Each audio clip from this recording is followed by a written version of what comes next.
Olá, nono ano. Tudo bem? Vamos dar sequência às nossas aulas. Hoje nós vamos falar sobre a Alemanha nazista, a ascensão do nazismo da Alemanha dentro daquele contexto de regimes totalitários. Então vamos lá. O contexto em que surgiu, que foi propício aí ao surgimento do nazismo na Alemanha, está no fim da Primeira Guerra, quando a Alemanha foi derrotada e assim ela foi imposta, teve que assinar o Tratado de Versalhes, esse tratado que foi humilhante, para a Alemanha, para os alemães, pois a Alemanha perdeu territórios, teve que reduzir o número do seu exército, ela teve que pagar pelos prejuízos da guerra, Isso tudo levou aí a um cenário conturbado de crise econômica e política e também de inflação. Assim, ao terminar a guerra, foi também o fim do Segundo Reich e teve início a República de Weimar, que foi do ano de 1919 a 1933. Essa República de Weimar estava repleta de ingredientes, podemos dizer assim, que favoreceram a ascensão de regimes totalitários, no caso do nazismo aí na Alemanha. Assim sendo, a Alemanha, diante de um cenário de crise conturbado, a partir de 1923, por exemplo, a crise se acentuou onde a Alemanha decretou moratória, ou seja, o não pagamento da dívida externa, a dívida do Tratado de Versalhes, no caso. Assim, os adversários, ou os credores da Alemanha, se sentiram no direito de anexar territórios alemães, e isso gerou ainda mais uma revolta, uma insatisfação popular, junto com um sentimento de nacionalismo, tá? Isso foi o que ocorreu ali na Alemanha nesse período, principalmente a partir de 23. O governo alemão, para tentar solucionar o problema da crise econômica, o problema do desemprego, ele começou a emitir moeda, a política emissionista. Essa política, pessoal, ela coloca muito dinheiro em circulação e assim o dinheiro vai perdendo o valor, porque o dinheiro não tem lastro, tá? Assim o governo começou também a fazer empréstimos, somente com os bancos americanos lá, e isso gerou ainda mais a questão da crise. Os alemães até que conseguiram um pouco, depois de 23 ali, ter uma certa melhora, mas em seguida, em 29, com a crise, aí não teve jeito, o problema econômico só agravou. Então, dentro de um cenário de crise, de desemprego, você coloca em evidência aí os sistemas capitalistas e também o socialista. Próximo da Alemanha, a União Soviética tinha passado pela Revolução Russa, tá? E isso começou a inspirar os trabalhadores alemães, esse sentimento de que o capitalismo, no caso aqui, está dando errado. Olha, veja a situação, a nossa situação, Como eu disse para vocês, a crise de 29, ela pegou os países capitalistas, não a União Soviética, tá? Assim, pessoal, voltando, 10 anos antes aí, em 1919, houve a Revolução Espartaquista e logo depois da Primeira Guerra, no início da República de Weimar, a Revolução Espartaquista tinha uma líder chamada Rosa Luxemburgo, que era socialista, tá? Então tinha ali seus ideais nessa revolução, mas essa revolta foi duramente reprimida, mas evidencia aí o que eu disse para vocês, esse sentimento de querer mudar a situação da Alemanha, mas partindo para um outro lado. Eles tinham a opção ali do socialismo ou tentar fazer um fortalecimento do sistema capitalista para não perder aí, vamos dizer, adeptos, tá? Aí a burguesia alemã começa a se preocupar. Por quê?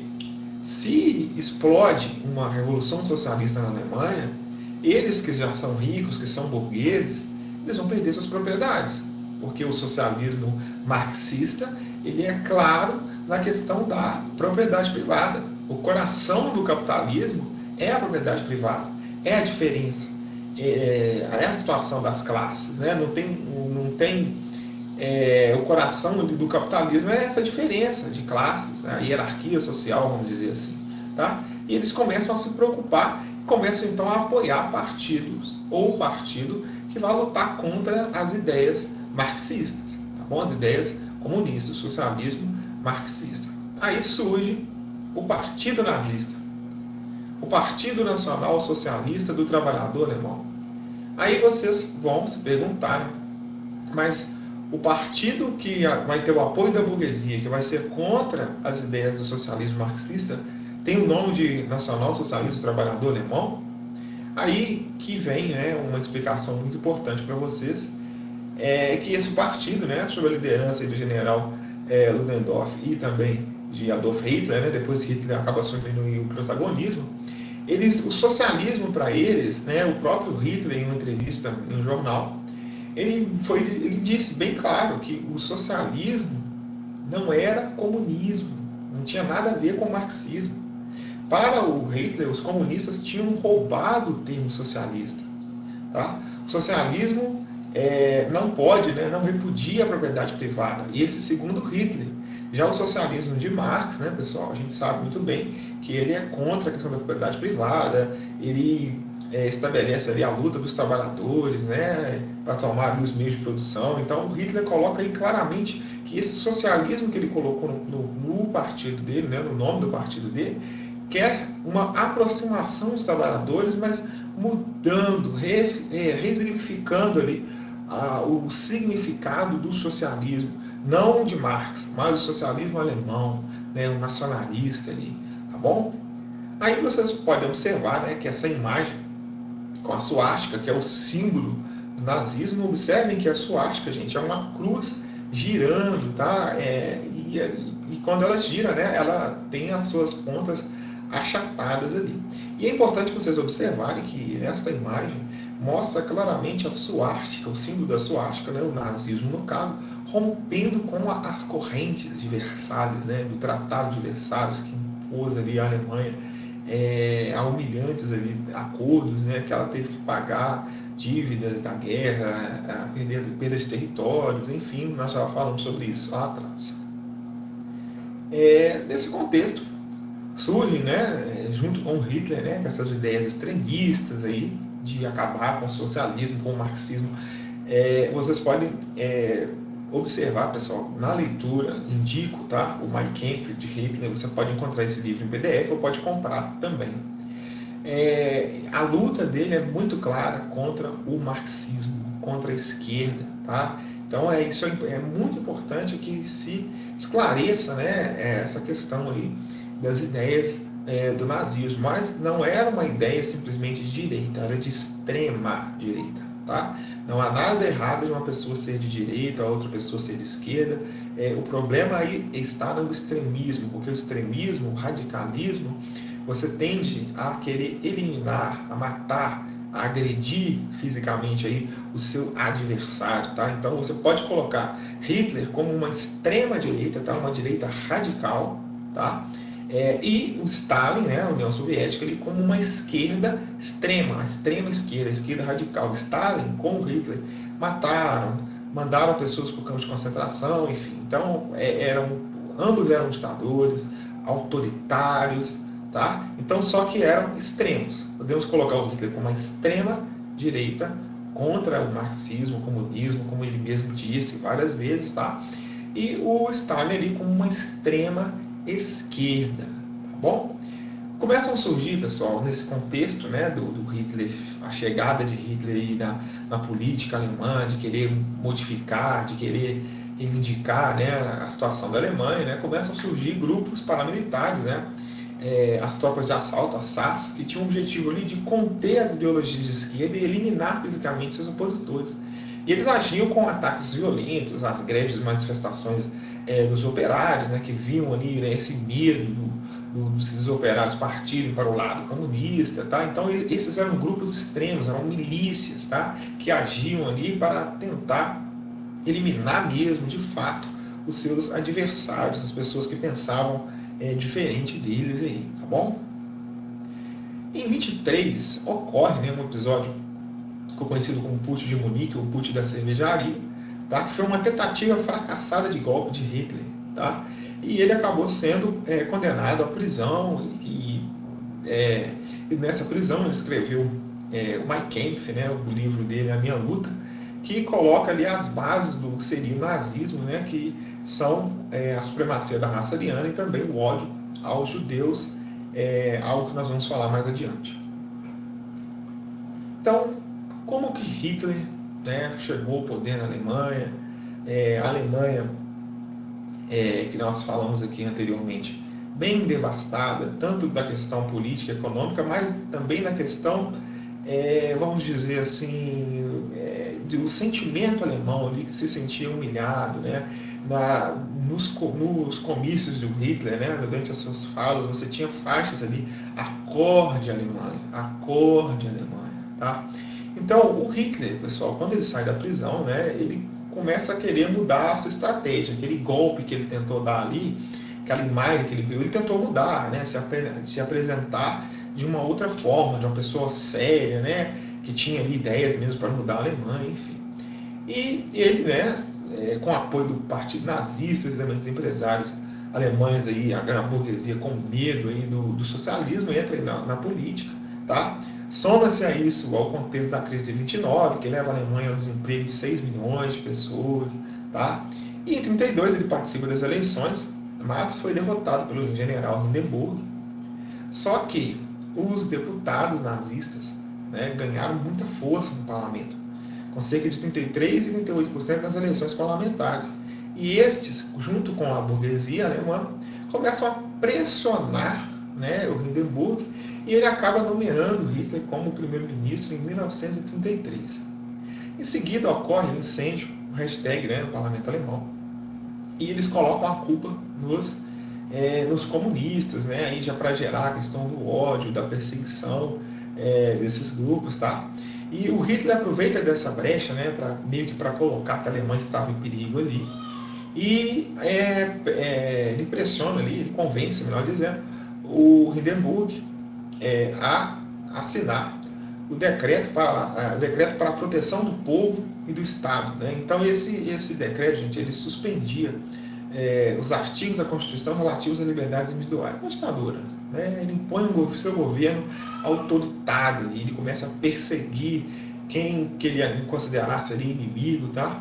E ocorre, né, a noite dos longos punhais, e o SAS, né, aquela milícia que apoiou ele no início ali, teve seus principais líderes assassinados, tá? O Hitler considerava esse grupo aí uma ameaça, ele não queria que esse grupo ganhasse força, ganhasse poder ali, ele queria que o partido dele, ele fosse o único partido da Alemanha, o único segmento da Alemanha, tá? Faz parte aí dos regimes totalitários. E essas forças foram substituídas pelas tropas de segurança SS de Hitler, tá bom? Assim, pessoal, nesse contexto, né, nós temos um governo totalitário, um governo do totalitarismo. O que significa? Que é um governo repressivo, autoritário, o poder acima dos limites constitucionais, o Estado sobrepõe ao indivíduo, nada acima do Estado, tá? Essas são características, tanto do nazismo quanto do fascismo, tá? Que nada acima do Estado. O indivíduo não está acima do Estado. Então, no caso, é a Alemanha acima, né, de todos os indivíduos, tá bom? E após a morte, né, do Hindenburg, Hitler foi nomeado chefe do Estado alemão, que se torna aí o Führer, né, e dá início ao Terceiro Reich. Então, vamos falar um pouco sobre essa questão de como ele conseguiu o apoio popular, né? E era ovacionado, né, pelas pessoas onde ele passava, né, como os alemães, pessoal, devastados pela guerra, o Tratado de Versalhes, a crise econômica, eles depositaram todas as suas esperanças no homem e um símbolo, tá? Então o Hitler veio como o salvador da pátria, eles depositavam nele como esse líder infalível, esse que iria tirar a Alemanha da desgraça no qual ela se envolveu, né, devido à guerra, à humilhação, né, que ela sofreu. Então ele começou ali a descumprir o Tratado de Versalhes, dizendo que as pessoas que assinaram esse tratado eram traidores. Olha que tratado injusto, né? Olha a situação que colocou a Alemanha. Isso provocou também um desejo de revanchismo, né, dos alemães, de querer recuperar seus territórios, né? Aquela ideia também do espaço vital, né? A teoria do espaço vital, de querer ampliar ali os seus domínios ali para a raça ariana, né? Era sempre isso que estava explícito ali no discurso dele. Tá? E o não pagamento, pessoal, da dívida externa, né, da dívida do Tratado de Versalhes, ele pegou esses recursos e começou a investir na indústria bélica. Tá? Isso aumentou o potencial militar alemão, o exército alemão, começou a preparar, vamos dizer assim, a Alemanha para, né, uns possíveis confrontos aí, tá bom? E nesse contexto, pessoal, ele conseguiu também, né, confiscando bens de judeus, isso é muito importante ressaltar também, tá? A Alemanha teve um crescimento médio do PIB nesse momento aí de 9,5%. Então, a Alemanha sai de uma situação de grave, terrível, desastrosa crise econômica, tá? Para uma situação de uma melhora considerável aí na questão do PIB, na questão da economia. Isso eleva, né, a autoestima dos seus, vamos dizer, dos seus súditos, né, vamos dizer assim, das pessoas que viviam na Alemanha, né, que são os alemães no caso, começam a ter dinheiro para poder comprar, consumir, isso vai gerando comércio, tá? E automaticamente o país dá essa impressão, né, dá essa impressão do país estar realmente entrando no eixo, tá? Então, pessoal, outra característica do nazismo, né, que não tem como fugir, é a questão do antissemitismo. Tá? Qual que era a justificativa desse antissemitismo? Primeiro, eles colocavam os judeus como uma inferioridade racial. Lembrando que os judeus, pessoal, já tinham sido perseguidos há muito tempo atrás, né? Já tinham sido perseguidos em Roma, já tinham sido perseguidos na época da Idade Média, né? Enfim, eles eram, depois, né, eles eram chamados de cristãos novos, eles eram obrigados a se converter e tal, nesse contexto. Mas tinha, nesse momento agora, né, eles tinham essa questão da justificativa da inferioridade racial, que eles aproveitavam das riquezas nacionais, né, eles eram culpados pelos problemas que a Alemanha atravessava, né, então olhem os judeus, todos os judeus são ricos, começaram a propagar essas ideias, né, de que todo judeu é rico, né, até hoje as pessoas falam isso, né, vocês podem escutar, todo judeu é rico, será que todo judeu é rico, né? Então, claro que não, né, pessoal? Então, mas isso foi criado lá para mostrar para os alemães, olha, os judeus são ricos e nós somos pobres, né? Porque eles estão explorando a nossa riqueza.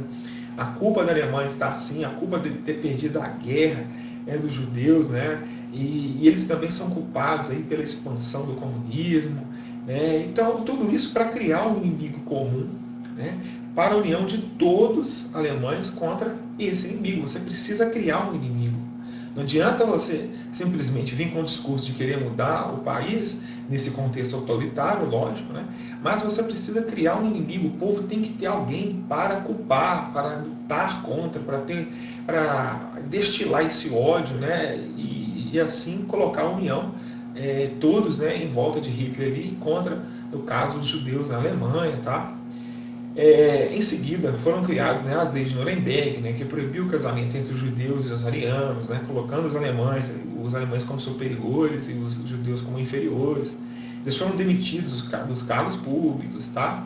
Teve o episódio da Noite dos Cristais, né, onde edifícios, sinagogas e lojas foram incendiados e dezenas de judeus foram mortos pela população civil. Olha que massacre, olha que situação, tá? E o destino final eram os campos de concentração. Tá? Daqui a pouco eu vou fazer indicação de filme para vocês, mas terrível, né, pessoal? Como um discurso de ódio, como essa questão de criar um inimigo, de culpar alguém, isso vai se alastrando, vai passando para as pessoas. O Hitler, ele treinava muito esses discursos dele, tá? Ele queria ser gravado ali, marcado para a posteridade, ele queria mostrar, aquela imagem dele era construída. Ele tinha ali como um dos seus braços direitos o Joseph Goebbels, né, que era o seu ministro da propaganda, que ele investia em filmes, né, para tentar mostrar ali a sua imagem imponente, né, da raça ariana, superior às outras raças. Ele olhava, em seus discursos, né, o Hitler, ele chegava a falar para o povo alemão. É até interessante, que eu vou indicar para vocês depois um documentário, que antes de começar a falar, né, quando ele era anunciado, ele fazia um silêncio, uma pausa para as pessoas, para criar uma tensão, né, nas pessoas, e começava a falar contra o marxismo, que libertou a Alemanha do marxismo, que colocou a Alemanha nessa situação também. Ele falava o seguinte: olha para o nosso passado de glória, o nosso presente envergonha o nosso passado de glória. Então isso também está ligado à história do romantismo, como eu disse para vocês na primeira aula, quando eu falei sobre o fascismo também, né, como os italianos se inspiravam em Roma, né, os alemães aqui se inspiravam no Reich, né, no Império Alemão. Então, nosso presente é uma vergonha, né, do que a Alemanha representa. A Alemanha, para eles, não foi dada, ela foi construída por eles. Então, essa questão de ressaltar, né, inventar aí um passado de glória, tá? Antigamente é que era bom, né? Veja como estamos agora, então vamos trazer as coisas de lá de trás para o presente, né? Querer mudar o presente através do que foi feito no passado, enfim, tá? E esse ódio, né, aos judeus, essa perseguição aos judeus nos campos de concentrações, né, foram muitas matanças, e ele não se importava nem um pouco com essa questão da morte, do assassinato para ele, dos judeus no caso aqui, né, dos inimigos, era algo natural, algo que tinha que ser feito mesmo, tá? Vou mostrar para vocês, pessoal, até para complementar esse assunto aí que eu disse sobre o partido dele chamava Nacional Socialista. E é muito comum nos dias de hoje, principalmente com a internet, né? A internet ela é uma ferramenta que pode ser usada para aumento, né, da construção do conhecimento, né? Isso é muito importante. Mas a internet também é um lugar de propagação de várias ideias que são vagas, ideias que sem bases históricas, né? Que são simplesmente lançadas. Isso vai passando de uma pessoa para outra, né? E acaba aí tentando confundir aí, né, o que realmente aconteceu. Então, vou mostrar para vocês a entrevista do próprio Hitler, tá? O repórter, tá? George Sylvester, entrevistou o Hitler e perguntou para ele. Perguntei a Hitler: você se define como um nacional-socialista? Seu programa, seu partido é a própria antítese do que é comumente associado ao socialismo. Aí o Hitler responde para ele. Socialismo, ele retruca, abaixando sua xícara de chá firmemente, né? E explica, é a ciência de lidar com o bem comum. Olha aí, socialismo para ele é a ciência de lidar com o bem comum. Palavras do próprio Hitler, tá, gente? Comunismo não é socialismo. Marxismo não é socialismo. Os marxistas roubaram o termo e confundiram seu significado. Eu tirarei o socialismo dos socialistas. O socialismo é uma instituição ariana germânica antiga. Olha aí, romantismo, tá, pessoal? Olha aí essa questão do regime totalitário sempre inspirar aí no passado também. Nossos ancestrais alemães mantinham certas terras em comum. Eles cultivavam a ideia do bem comum. O marxismo não tem direito de se disfarçar de socialismo. O socialismo, ao contrário do marxismo, não repudia a propriedade privada. O marxismo não envolve negação de personalidade. E, ao contrário do marxismo, é patriótico. Tá? Então, essa questão do patriotismo, do nacionalismo, a Alemanha acima, né, de todos ali no caso, tá? Esse era o lema aí dos regimes totalitários, o Estado acima do indivíduo, tá bom? E ele continua. Poderíamos nos chamar Partido Liberal. Optamos por nos chamar de nacional-socialistas. Não somos internacionalistas. Nosso socialismo é nacional. Exigimos o cumprimento das reivindicações justas das classes produtivas pelo Estado com base na solidariedade racial. Para nós, Estado e raça são um. Então, ele coloca aqui, né, a questão do que é socialismo para ele. E também, para ele, a questão da raça. Para nós, Estado e raça são um. Tá? Então, essa questão aí da raça ariana, né, segundo ele, era superior. Tá? O Hitler tinha essa perseguição não só contra judeus, mas contra negros, tá? Homossexuais, enfim. Então ele tinha essa questão de, para exaltar a sua raça, reprimir e condenar as outras. Tá bom? Então eu acho, pessoal, que essa entrevista aí sintetiza tudo que eu disse até aqui, né? Falando sobre o que é socialismo para o Hitler. Então são palavras do próprio, não é nem uma interpretação de um historiador. Então é muito importante a leitura, e se você ainda não está convencido, não é a minha obrigação, é a minha função aqui querer convencer, você acredita no que você quiser, tá? Não sou aqui um juiz, estou apenas mostrando os fatos históricos. Cabe a você mesmo decidir qual caminho seguir, tá? Então, caso você queira aprender mais, aprofundar mais nesse assunto, leia o Mein Kampf, tá? Que é interessantíssimo nesse aspecto de entender qual era os objetivos de Adolf Hitler, tá bom? Aí, vou mostrar para vocês aqui essa moeda. Essa moeda alemã, tá? 34. Essa moeda, pessoal, serve como identificação do lote de moedas, né? O que está escrito em cima, tá? Essa é a pronúncia alemã, tá? Serve como identificação do lote de moedas, que é uma versão comemorativa do marco alemão para o dia do trabalho no ano seguinte, a posse do Hitler como Führer, tá bom? Mas notem o seguinte: a moeda nazista, no caso, né, alemã, ela tem a foice e o martelo. Aí você pode se perguntar, mas esses não são símbolos do comunismo? Não. O símbolo do comunismo, pessoal, é uma foice e um martelo ali entrelaçados, simbolizando a luta dos trabalhadores e da cidade também do campo. Esse é o símbolo do comunismo, a união dos trabalhadores visando aí a luta, né, dos trabalhadores do campo e também da cidade. No fim, né, do socialismo, quando tudo estiver resolvido, né, segundo as ideias do Marx, eles vão partir para o final, que é o comunismo, que é uma sociedade sem Estado, sem classes sociais, tá? Então, essa é a ideia do comunismo. Agora, prestem atenção nessa imagem. Vocês vão observar que está de um lado o martelo, de outro a foice. Quem está segurando o martelo e a foice é o Estado. O Estado controlando a questão da foice e também do martelo. Nada acima do Estado. Tá? Então é uma águia que simboliza o Estado alemão.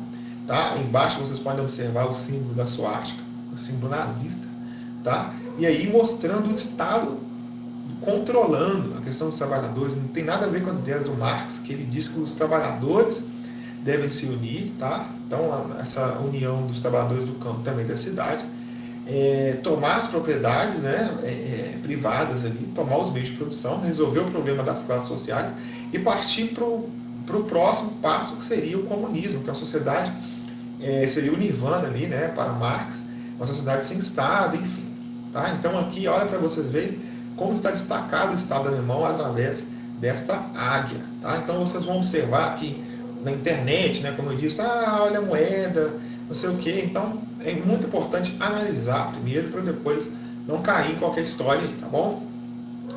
Aí eu vou fazer indicação para vocês de filmes sobre o nazismo, até para vocês entenderem um pouco mais, né? Quem tiver curiosidade, querer se aprofundar mais, tá? Esse filme, todos que eu vou indicar aqui, está na Netflix, tá, pessoal? Ele está de volta. Esse filme mostra a história o Hitler reaparece na Alemanha nos dias atuais, tá? Eu não lembro exatamente o ano desse filme, acredito que seja depois de 2015, 2016 ali. E ele reaparece na Alemanha como um comediante. As pessoas começam a vê-lo como um comediante. É um filme meio documentário, tá? E tem pessoas que vão xingar, tem pessoas que vão tirar foto, tem pessoas que vão começar a andar com ele ali, tá? E é interessante que ele vem com esse discurso, ele é engraçado, olha, ele está falando, olha o que ele estava dizendo ali e tal. E no final ele consegue sim ser notado, né? Ser até reverenciado ali, né? Por muitos na Alemanha. Um bom filme, tá? Para assistir, indico, está na Netflix. Outro mais conhecido, né? O Menino do Pijama Listrado, que mostra a história dos campos de concentrações ali, tá? No caso, você tem duas crianças, né, como protagonistas aí. Uma é filha de um comandante, tá, nazista, e a outra criança, tá, está presa ali, né, no campo de concentração, é um judeu, e a partir dali eles criam ali uma amizade. E o interessante, não vou contar o final aqui, não, senão perde a graça, mas eles criam uma amizade ali, e o filho, né, esse que está fora da cerca, que não está trajando ali o uniforme dos campos de concentração, que ele chama de pijama, né, ele não entende o que está acontecendo, não foi explicado para ele o que estava acontecendo, então ele não entendia nada, tá? É bem verdade que o ódio aos judeus já era propagado, né, desde sempre, para as crianças, enfim, tal, mas ele não entendia essa questão, ele via esse garoto ali como fazendeiro, né, e que usava pijama o dia inteiro, e eles criaram uma amizade ali. Aí depois assistam o filme, indico, para não contar o final aqui, mas dá para ter uma boa ideia do que eram os campos de concentração, a relação dos alemães também com os judeus, principalmente essa questão, né, do antissemitismo, do ódio, tá? E por último, tem esse documentário também na Netflix, tá? Hitler, uma carreira. É um documentário antigo, mas muito bom. Mostra a trajetória de Hitler. Vocês poderão assistir os discursos de Hitler e comprovar aí, né, essas ideias do que ele dizia ali, do que era o socialismo para ele, a luta contra o marxismo, como ele planejava, como ele ensaiava ali os seus discursos, tá bom, pessoal? Então, está aí a dica, tem muito mais, né? Mas, por hora, fiquem só com esses três aí. E na próxima aula nós vamos falar sobre os regimes totalitários, continuar falando, mas em Portugal e também na Espanha. Pessoal, por hoje é só. Até a próxima aula.